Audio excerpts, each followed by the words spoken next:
It's that time again for Talk the Talk JR, and thanks for tuning in. So this week we start off a run here in December. So first of all, let me go ahead and say Merry Christmas. It's my podcast, and that's what I'm going to say. So Merry Christmas. I have two extraordinary people with me here today, and I would love for you to get to know them. So I'm going to let them introduce themselves, and then I'll say some other things. Go ahead. My name is Bonnie Bartley Exner. I am a proud retired Escambia County teacher. My family background, I was raised on a farm in Connecticut, 50 acres at the state of Connecticut eminent domain to extend the runway, so I have a real strong passion about land use and abuse of their land use, and love teaching. I've been 20 years retired, and I love retirement, but I'm still active in the classroom. My husband and I both mentor students, and between these 20 years that we've been retired, we have had over 30 students from freshman through senior year at the high school, the local high school, Northview, we have mentored and seen graduate and walk across the stage. Proud parents of. All right, Miss Bonnie, who's sitting next to you? Go ahead. My name is Craig Exner. I was born in Seattle, Washington. Because my dad was in the service, he was in the Navy, and he was lent to the Merchant Marines to be armor or gunnery people or person, and he met and married my mother in Seattle, Washington.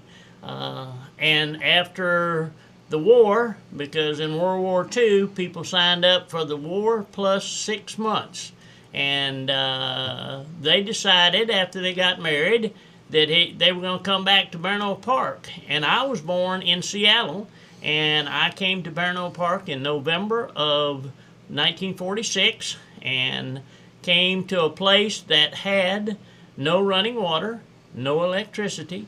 There were dirt roads, and it was a shock, had outdoor toilets, privies if you will, and I was raised in Bernal Park.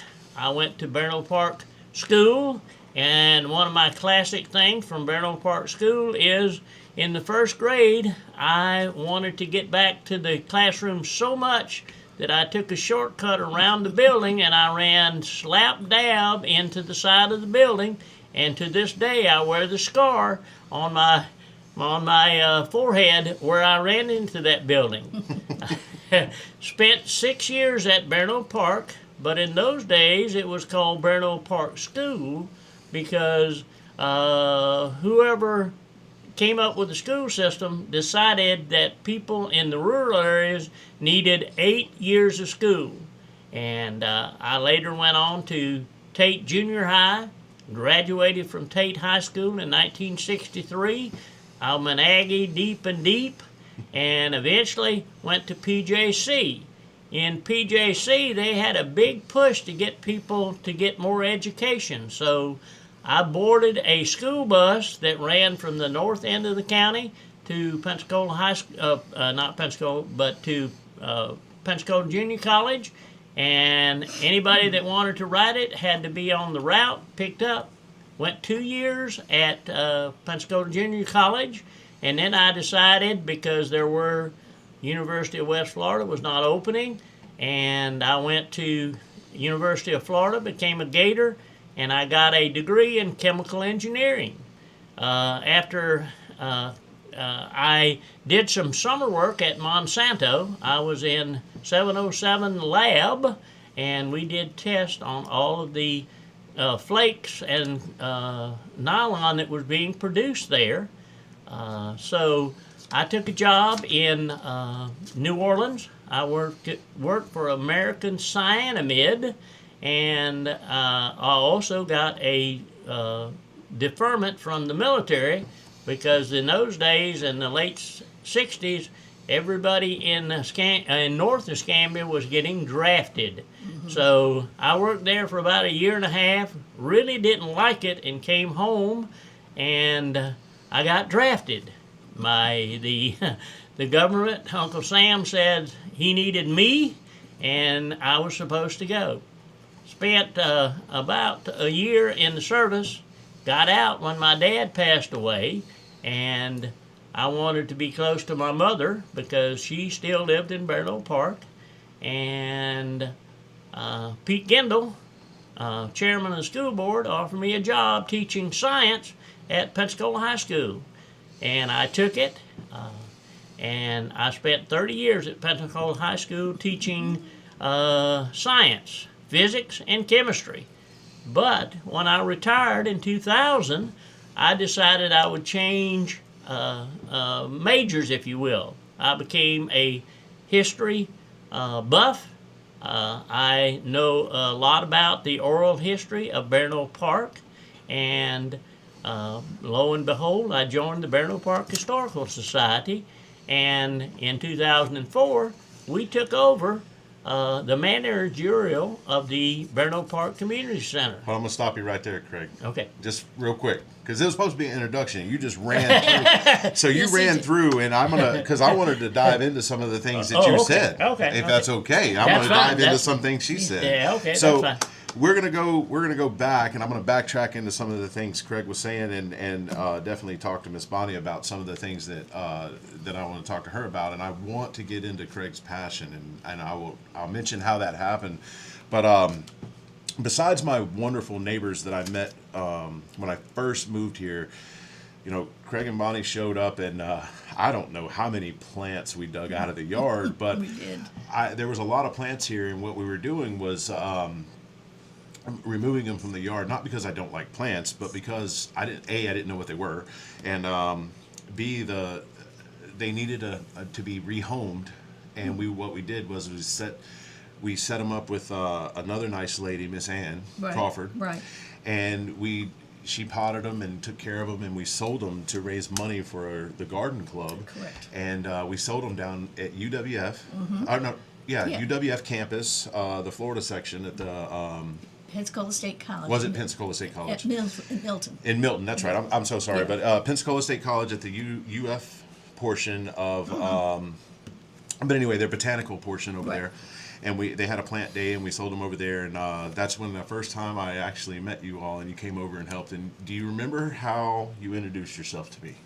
Yes, I am the standing mayor of Barlow Park, Honorary. and you, Honorary. yeah, self-appointed, and you had recently moved in here into what is we call in Barlow Park. This is the Venetazi compound, and it is also what is known as Chalker Hill, because the Chalker family, who married into the Crabtree family, this is where their homes were, and that's how we introduced that. And I had no idea I bought into a family compound. So it's, but it has turned out for the best. And everybody that I have met here is wonderful. So I'm going to backtrack now and go back. You said Connecticut, Right. and you were intimate domain with your family Right. for a runway. For one way. So if we can, I'm definitely going to get back to here. But Yeah. so your intimate knowledge and how that works. But they just came in and just basically took the property and said, we're putting in a runway, and you Well, had to go. basically, we were in a our original farmhouse was built in 1788, had dirt, what do you call them, ground cellars, basements, no running water. We had a pump that we pumped outside. So Oh, we're well. talking country. Sure. My grandparents owned it, but I was one of 8 children, and Mom and Daddy, and we lived there from 1954, no, not 19, let's see, I'm trying to think, 1948, when I was born, to 1961. And in 1961, the state of Connecticut wanted to extend their runway for it was at that time called Bradley Field Airport. Okay. And so they took the portion of the land to extend the runway, and we had animals and all that didn't like the afterburners from the jets, obviously. Mm-hmm. Our ceiling would fall from the repercussions and all. So they eventually said, well, we're going to need your property. And my grandmother said, oh, fine, how much are you going to give me for it? And it was not the fair market value that she thought it should be, so she got a lawyer and sued the state of Connecticut. And she won the suit and got what was the fair market value. We ended up all moving to St. Louis County, Missouri in 1961. I was 13 years old. But I was raised on a tobacco farm. My first job, my daddy gave me a mason jar, and he said, for every cut worm or tobacco worm, like a tomato worm, but tobacco, I'll give you a nickel. So my first job at 4 and 5 years old was working on a farm collecting a mason jar full of tobacco worms. So every worm was a nickel, or every jar? Every worm was a nickel. Oh. So I was rolling in high cotton, as they say down here. That's right. That's right. So when did you end up leaving St. Louis County, Right. and coming to Florida, or where did you go I in came Florida? to Florida. I married my high school sweetheart in 1970. I got a job teaching in Memphis, Tennessee. I taught a year in Memphis at Millington. Millington. Yep. He was in the Navy then. Just north of Memphis. North, Yep. right, Highway 51 or 59. I can't remember. It's been years. We moved here in May of 1971. I remember going through Mobile, Alabama, and seeing all the lights and all from Millington. It was quite a change, Sure. and I found out it was the Miss America pageant was going on. And I'd never been to Florida before, and I kept driving and seeing all this water. This was before Interstate 10 was developed, and so was the causeway. And I thought, there's got to be more land than what I'm seeing, because I saw water on both sides going into Pensacola. He was stationed at Ellison Field, and I got my first job teaching at Wedgwood Middle School. I interviewed and got a job at Wedgwood off of Highway 29, taught 7th grade language arts. And then he got TAD orders to North Island in San Diego. I went out there and taught a half a year in San Diego at Pacific Beach Junior High School, and loved it there.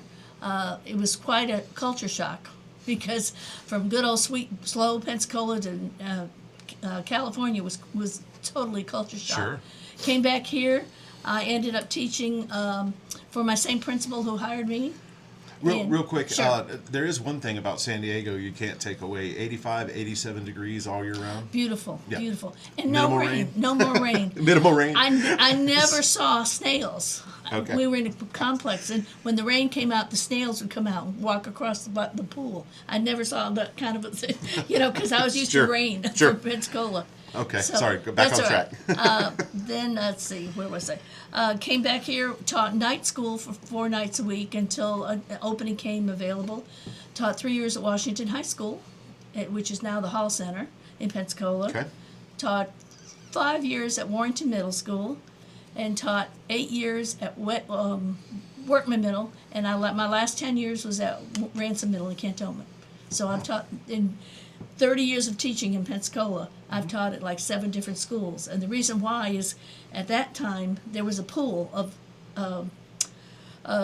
teachers. There was a surplus of teachers, believe it or not. There's no such thing now, but there was a surplus of teachers, and the low person on the totem pole would have to be transferred. I would get a job, but I didn't have a choice Sure. where I was going. So, but I loved Ransom, and I retired from there in 2004. Okay, so I am going to ask a question. When did you two wonderful young people meet? You want to tell them? Yes, I will. Okay, you tell me, and then we're going to go back to your Yeah. young days. Okay.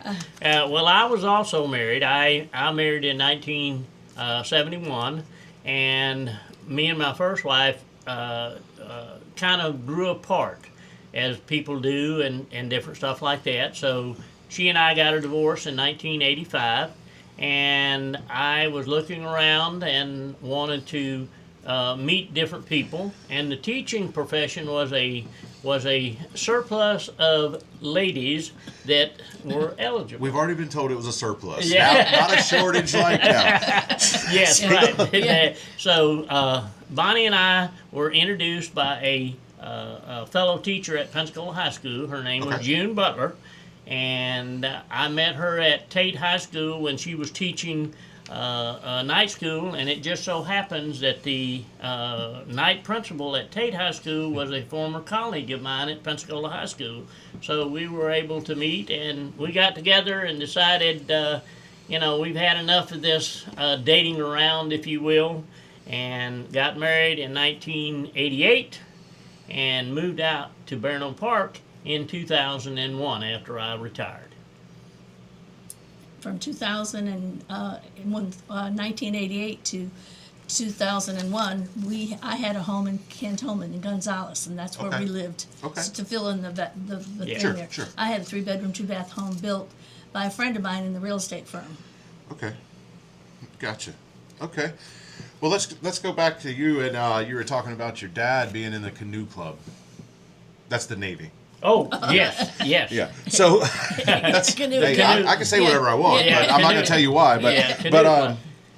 so you were born out in Seattle. You went through there, and then you left. When you left Seattle, you came here. Yes. Okay, so- Well, excuse me. We stopped off in St. Louis, had some relatives in St. Louis, and in those days, Missouri. Yes, yes. yes, right. Oh, okay. Yeah, his aunt yeah. lived there.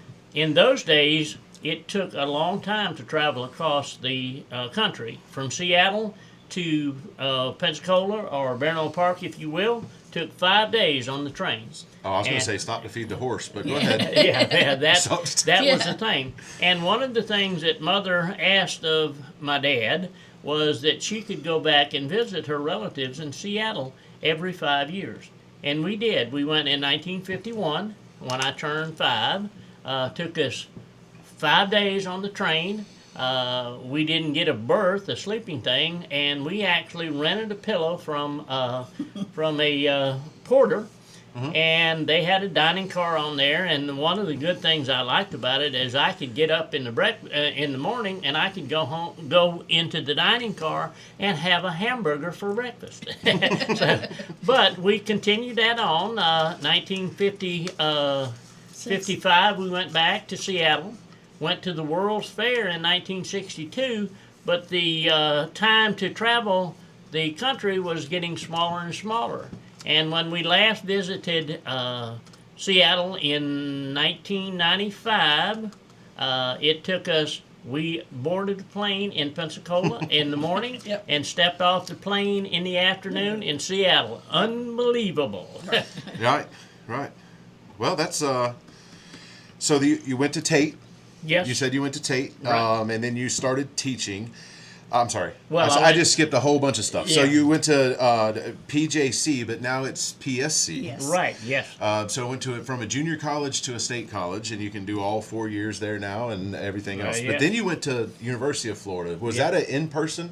Yes. Okay, because you Yes. couldn't have done it on a computer Yes. then. You would have had to mail your Right, grades no, and all no, this yeah. stuff. That's So right. you went in person, and you said chemical engineer. Yes, and it was a very small school at that time. We had probably in our class at University of Florida, we had 12 people, and it was in the old hangar, and it was right next to the baseball field. And one of the things I remember is that when they hit a home run on the Gator field, and it was a good home run, it would land on the top of the hangar, and we would hear it. What year was that? That was 1965. Okay. All right. So, fun fact: my granddad was an engineer, went to Florida. My uncle was an engineer, went to Florida. My dad's a lawyer, he went to Florida, and he was a pitcher at Florida. Uh-huh. But about 5 years after you were in that Yeah. hangar. Matter- Interesting enough, you're sitting here. I want to show you something that, matter of fact, I'm going to jump off of this real quick and jump off this story, but I'll tell you that I'm sure everyone that sits at this table has to look across. Now, there is sports stuff behind, but I make them sit here and look across I love it. because I love it. I'm a Florida fan. Yes. And they have to look at a bunch of orange and blue across on the other side of the camera that no one out here is seeing. But I do have something sitting here, and I'll show it to you. Yes. I'm not a huge basketball fan, but I will say this. This was given to the fans at the basketball. Yeah. At the basketball game the other night, there was 11,000 fans, and they called it Ring Night. And Meldon Law, it's a law firm. They sponsor the Gators quite often in a lot of things. That's neat. He had the law firm had 11,000 of those replica rings made and handed them to everybody that had tickets that night. That's that came awesome. In. So That's awesome. Yes, very much so. Be proud. it's a of it. replica ring. I mean, it was so. And you were there? I was what I was saying, I was there. I'm going to kind of just show this up right here, just so it's beautiful. you can just kind of see this. I don't know if it's Yeah. focusing in on this or not, but what I was really proud of being there for was, I'm just going to take a dig here, was this last Saturday for the last game and stopping FSU from going to a bowl game. Yeah. Sorry. Absolutely. But now that that's over, both had bad seasons. Maybe next year, all three Florida schools will have good seasons. Craig graduated from UF in 1968 along Okay. with Steve Spurrier. Yes. He was They in did your not- graduating class? Yeah. Yes. Yes. Okay. They were not in the same Caliber? right? Sure. Or the same group. Right, Yeah, Yeah, exactly. same social circle. Right, That's that's right. what I I'm saying. understand, Exactly but it was the right. same Yeah. class. Right, Right. right. Okay, so you're done with UF. You got your engineering degree. You Yes. come back, and Mr. Gendel, who by the way, his store is right down the street. Right. His old store is right down the Right. street Yeah. from here. Right. And I never knew him. I don't even know any of the kids. I know one of the Yeah. daughters lives up north here. Right. But I know when I called Porky's and had a pizza delivered, we'll go as far as the old Gendel store. Yeah. Okay, well, let me go this half mile and go grab it. So you started teaching, and you said you were teaching for 30 years as well? Yes. So I do want to ask this question. Fascinating that I'm not going to put your age out there, but it's fascinating that you were able to, and both of you, Right. and I've sat and asked my grandfather this, but I'm going to bring this up because you did. You have witnessed a lot, and you brought it up and you touched on yes. it. But you said 5 days in train to get from Seattle to here. Yeah. And then you touched on it at the end when you said, I stepped on a plane and then stepped off that same day in the afternoon. Yes. So you had breakfast here, Yes. and then you had a late lunch or Yes. early dinner in Seattle. That's That's exactly- amazing, is it not? It's almost unbelievable. It's Sure. almost unbelievable because even so, when I was going to the University of Florida, the Interstate 10 was not completed. So most students traveled by Greyhound bus or Trailways bus because I never actually got to see a Florida State game while I was at the University of Florida because it was over Thanksgiving and I was heading home. As soon as I finished my last test, I took the 12 o'clock night red eye to Pensacola, and it took us roughly about 7 or 8 hours on the bus because we stopped in every little podunk thing in North Florida. Marietta, Chipley, Bonifay, Milton, Crestview, all of those we had to stop. So Yeah. it's amazing how that mode of transportation has actually changed. Made the world smaller. Yes, very Okay. much so. So the passion, and you're wearing a Chiefs. Yes. You're wearing a Chiefs hoodie now. Yeah. The passion that you have for education. I think I'm trying to figure out the wording, and you brought it up that you're still mentoring the children. So my question is going to be: is the passion for education, or was the passion for children, or was it both? And I'm asking both. So if you want to Okay, answer sure. first, that's fine. But I've always loved school. I've always Okay. been strong academically, and I had a wonderful 10th grade sophomore English teacher that inspired me. So I decided I was going to major in English Okay. and minor in history. And I went to my local junior college in St. Louis County, Florissant Valley Community College at the time, got my AA there, and got my Bachelor of Arts at University of Missouri in St. Louis. okay. So I started teaching right thereafter and been teaching ever since. And teaching is a gift if you do it right. Sure. It's a calling and it's a gift. And we both have shared that love for students and that love to spread knowledge, not indoctrination, but to spread knowledge. Sure. So, and I noticed the indoctrination in the glance, right? Right. But, and I'm going to say this. Go ahead. You can answer. Go ahead. Mine was that I never had one course in education in my life until I started teaching. So my goal was to have the students have a love of learning, whatever the case may be, and if you're in a classroom for a week, students know the person that cares for them. It doesn't have to be a test or anything like that. The students know, Yeah. and they will reciprocate. Sure. And it kind of tears me up just thinking about that. And I,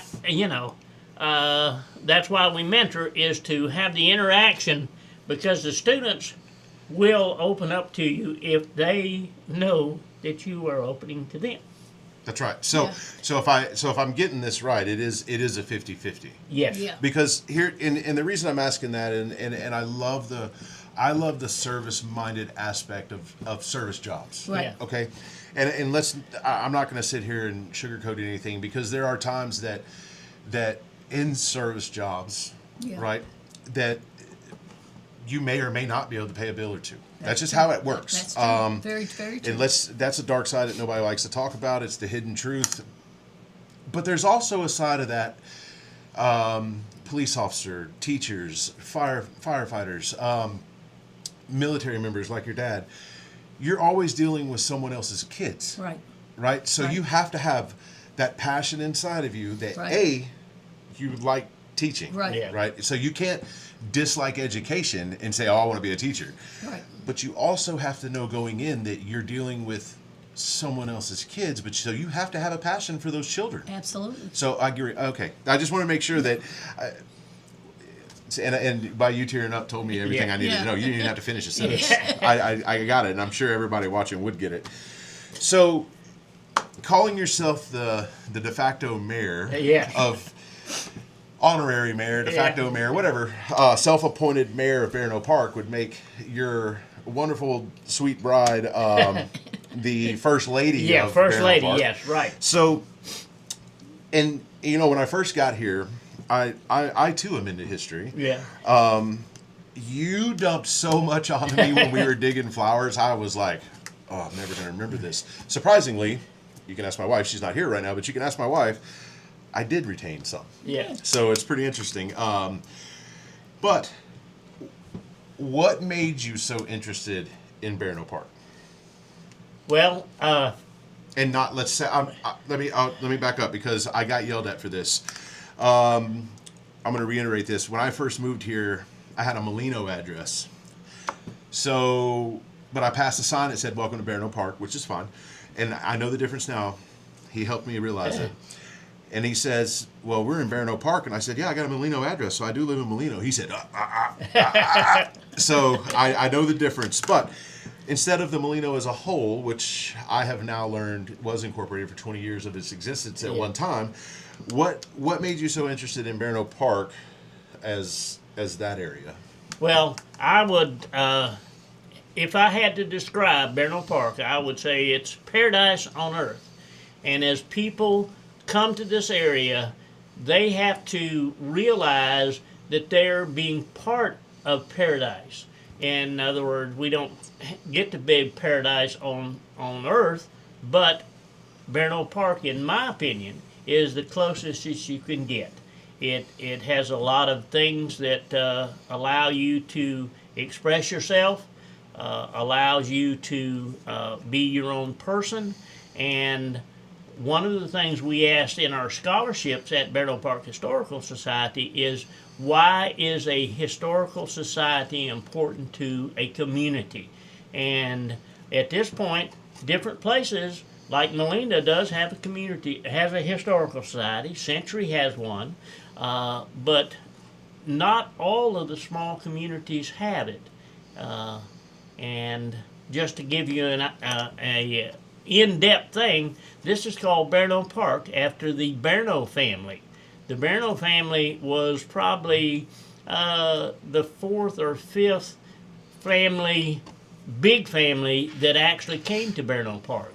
We also have the Fillinghams, the Taylors, the Crabtrees, the Barnos, the Floyds, and different ones like that give a community roots. In other words, that you can put down your roots. My roots are in Barano Park, and that's what I envision trying to pass on to other people. Sure. So what about you, Miss Bonnie? How do you feel? I love Barno Park. I've always been raised in a farm. I inherited with Craig a 20-acre Exner estate, we call it, that's been in farming for over 100 years. So farming has been in my life all of my life. Okay. I'm a little concerned now that we're getting so many subdivisions popping up. And it's not that I'm against growth in the area, because we need to share what we have. But my problem is that we need smart growth with infrastructure in place before we have more subdivisions. And that's something that I've been working with, trying to get infrastructure so that we can have the roads, we can have the school capacity, we can have the water, we can have the electricity, we can have the police, we can have the EMTs. All this has to go with the new developments, and it seems as though the present people in charge like to see the subdivisions come in, but I've asked at town hall meetings, when does the infrastructure come in? And it doesn't come, it should come with the subdivisions instead of aftermath. And it's, I'm sorry, go ahead. yeah, a town hall meeting, a District 5 town hall meeting, I spoke at that 2 years ago. I was about to say, when was the last town hall meeting you've Well, been to? 'Cause good question. This was in about 3 years ago, actually. Yeah. Matter of fact, I think let's you try might to have been let's there. try to get one. Oh, I agree with you. The We more should try the to get one, because I don't know of when there's been one. No. I'd The like more to the ask a people- question or two. what kind of spurred us on was a 5,000 home subdivision starting at Barno Park and Highway 29 North and going all the way down to Matheson. They were wanting to rezone it, and no one knew anything about it. Sector plan. Right. Gotcha. Well, Can I interrupt there? As people come out to Barno Park, they want to change Barno Park. To give you a good example, I've lived in what I call the Exner estate for 50 years. I've called the police twice. I've called the ambulance once, and my neighbor who bought in called the police 5 times in 1 year.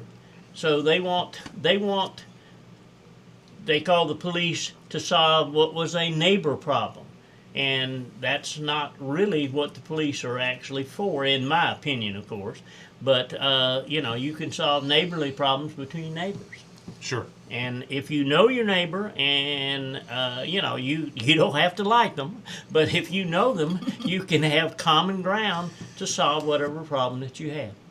So, I have had the sheriff on the show, Yes. and we kind of talked about a little bit about this, and I have spoke to him in his office about this, and the thing is up here, and you're right, it probably won't be like this for too much longer, but I would say here and up towards Walnut Hill, McDavid, Right.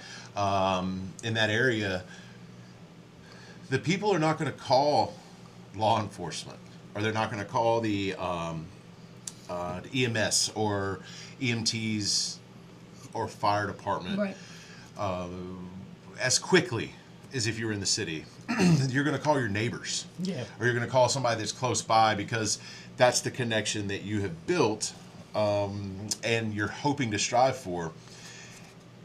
And we have learned their response time will be quicker than anybody you call, because there's no now, I mean, we're fortunate enough now that the Molino Fire Station has been manned 24/7. Right. But we've just learned that the response time from your neighbor that you may not like, but they'll be there. Right. Because you may not like them, but if they have a situation, they can call you and you would still be there. Yeah. So that is a difference, and I appreciate you bringing that up. So you keep bringing up Barno Park Historical Society. Yes. Now, I want to say, don't pull it up yet.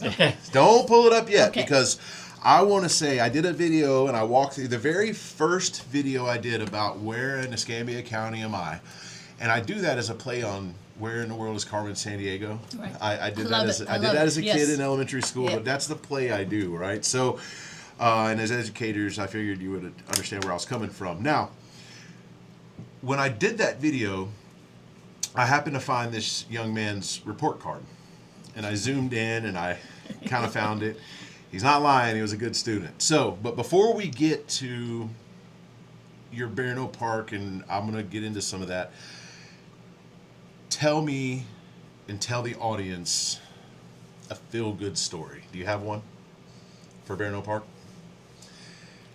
The Historical Society. No, not No, Historical ju- oh, Society. Just Bar- Barano Park. Barano Park. Barano Okay, Park. gotcha. I'm going to tell you one that Okay. I guarantee you that makes you feel good, but you Okay. tell me one All right. and the audience.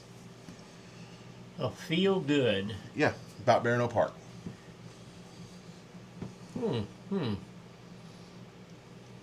Well, like I said, probably more so than anything is helping your neighbor. I know that at church we tend to want to help our the needy as well as widowers both. And I know that I had a gentleman call me. He was a member of the Barano Park Historical Society and said, "Craig, I need to know somebody that can fix up my bathroom. It's in ill repair." So I knew a couple of folks that had moved in that were general contracts. One of them was Rodney Allen out of the Coleman family, and he had too much work. So I called the Gibbs family, which lived down at the old depot, and we forgot to mention train travel locally as opposed to thing. But they went over and gave him an estimate, and he's in the process of now of repairing his bathroom.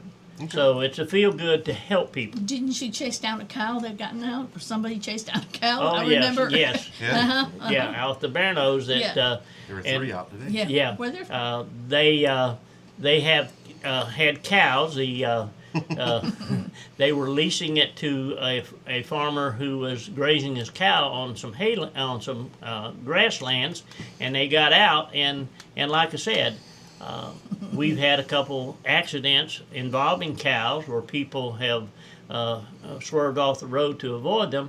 So went back and got in, and there was the other lady there, and we both got them in, got the fence open, and thank goodness that cows are much easier to get back into their penned up area as pigs was. That was my job when I was young, racing pigs when they got out. What, now, do you have a story? Like anything that just feel good? Just something that's just... I'm thinking everybody's been so welcoming, and you know, when your neighbors, like Craig said. Some of my students don't even know where Barano Park is because I mentor up at Northview and at Tate in that area, and they come down and we offer them a chance to get their volunteer hours for their scholarships, and they just have fallen in love with our little community school and our little.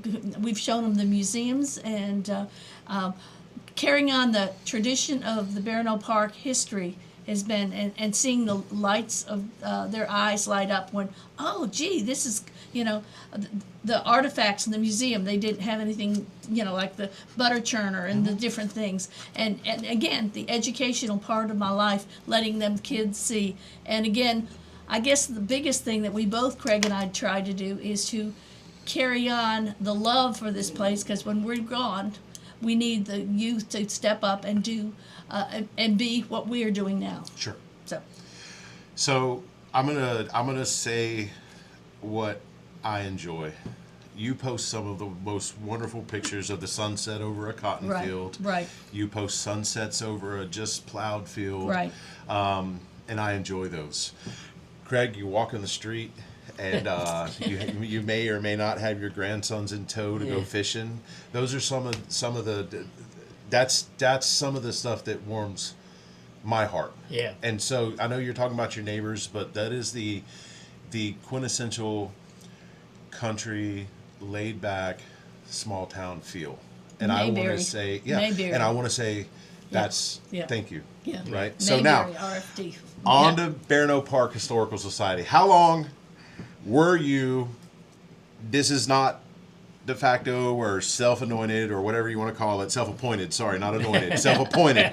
How long were you the president? I was the president from 2010 to 2014.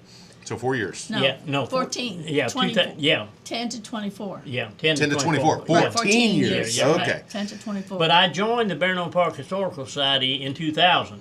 After I graduated, I was a little miffed because at the time I was not living in Barron Park. I had a house in Barron Park, and my mother lived in Barron Park, but a gentleman by the name of Albie Fillingham. I mentioned that the Fillinghams were some of the first settlers in this area and came in about 18,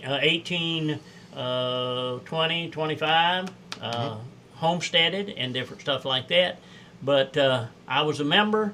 I did a lot of different things for them, and one of the things I did was we started, the Barron Park Historical Society started a historical calendar, and it actually started in 1995, and unfortunately we've kind of run out of historical pictures. Most pictures nowadays are not taken, but they're actually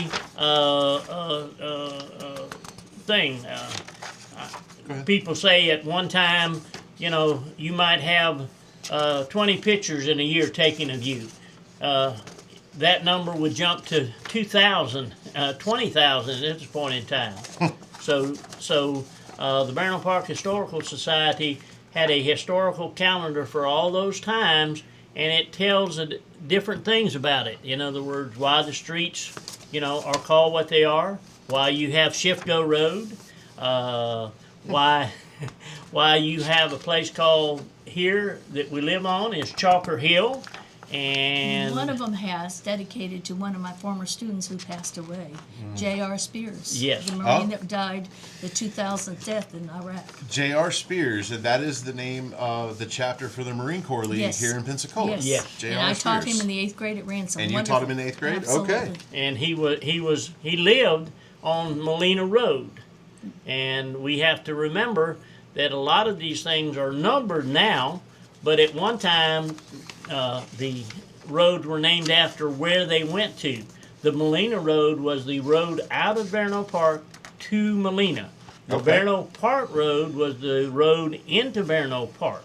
So we have a lot of different streets. We have Barron Lane, and we have Barron Park School Road, but it was probably called Floyd Lane at the time because that was the main family that lived on that lane, and a lane is going in between two roads, and it Okay. went through the Barron Park Road as well as the Molina Road. Hall of Honor. Yeah, The Hall. yeah. I wasn't able to film that because the children were in there. Okay, yeah. So go ahead and say what you were just saying, and I'll hold this Yes, picture right, up. So, right now we have, who is it, Nancy Fillingham and her buddy, Ruth Hines. We got pictures of people who live in the area who have served in the military, and we have not got, have we got your picture up there, Josh? We No? need to. We need to get it up there. Yeah, right. And eventually, we have those who have given their lives while in service. And like I said, J.R. Spears was one of those There were about 8 of them. folks that gave their life so we can have our freedoms here and we can talk on a pod like this. yeah, you're right. You're right. So is there anything else about the Barron Park Historical Society you'd like to mention except for the do not use the outhouse that's actually outside? I remember you being very adamant that it was just for looks. Well, Scholarships. yes, but basically, people in this area had outhouses, and not only did they but in the 1940, after the war, 1945 to 50, the Escambia County came by, and if you had an outhouse, they would actually build you one that met specs. And yes, and they did that. They had to have it specs, but they didn't get 100% participation because they said it was free, but you had to pay for the materials. So a lot of people said, "I'll go with the one I've got already." Well, that's another example of how far we come because now they're about to put sewer. So they'll build that to spec too, but That's you got to right. pay for That's that exactly too. right. Okay, That's sorry. exactly right. Sorry. What about scholarships? But the Barrow Park Historical Society is a organization that does make money from the rental of the community center, but we give all of that away. And one of the ways that we give that away is that we actually have 5 scholarships. It started out as 1, but now it's 5 in honor of different families. And those are due in early March, and we will get those out, and the winners by April.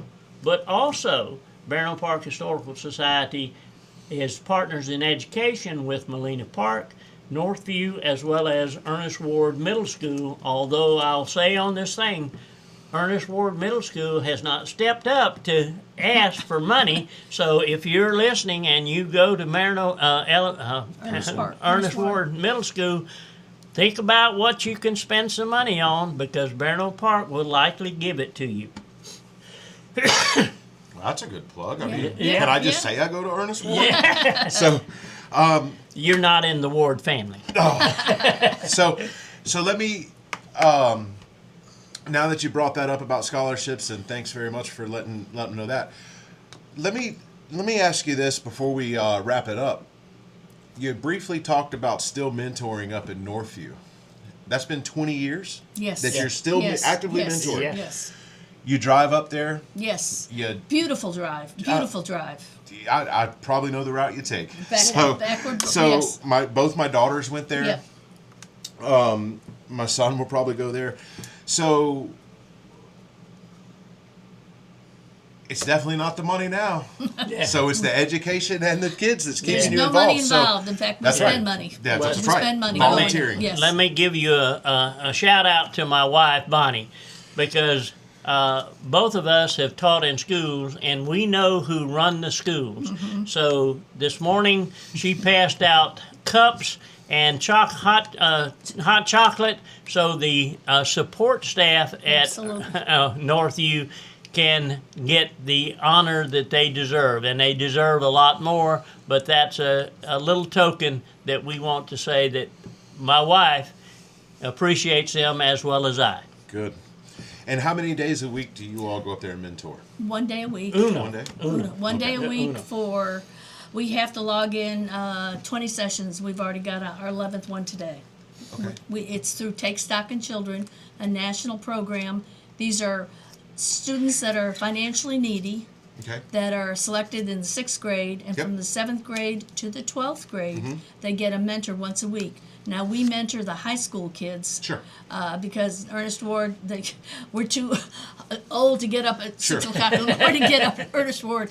But we've done it for over 20 years and love every minute of it.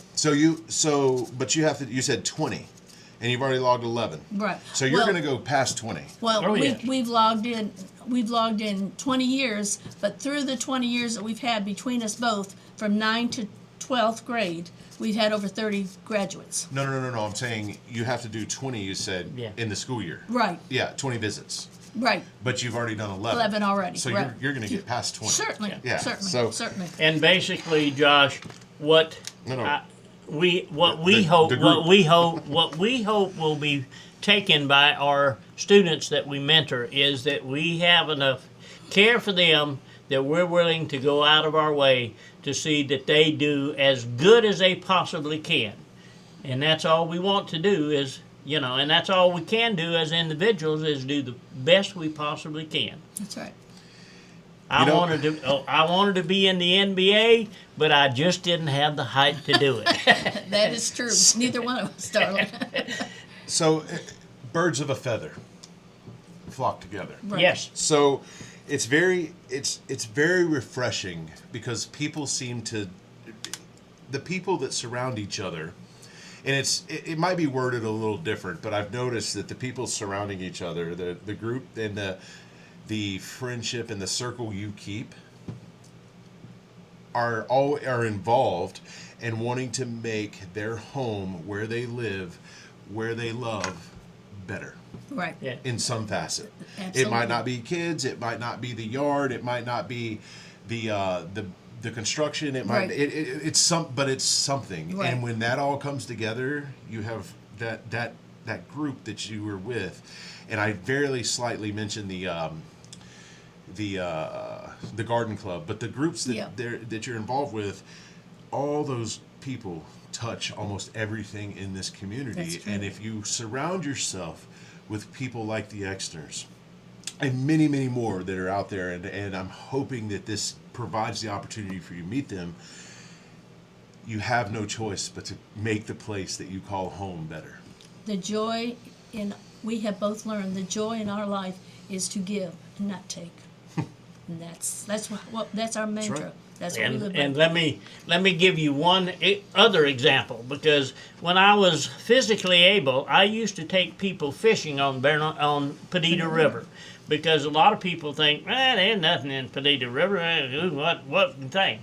And I loved having people go fish, and I enjoyed seeing them catch fish. Unfortunately, if they caught too many fish, they ended up in the bushes and couldn't fish. Spoken like a true fisherman, huh? Well, I'm going to ask this question, and it doesn't have to be long. Okay. And and if you've seen these questions, if you've seen any of these videos, you'll know what's coming. You haven't watched any, so you don't know what's coming. That's right. So I'll let you answer second. Oh. All right. Any advice for me and those watching to help us get through the rest of our days here on this wonderful ball? Give of yourself. Let people know that you're available. But also learn to say no, because sometimes we can overgive. And we have learned that.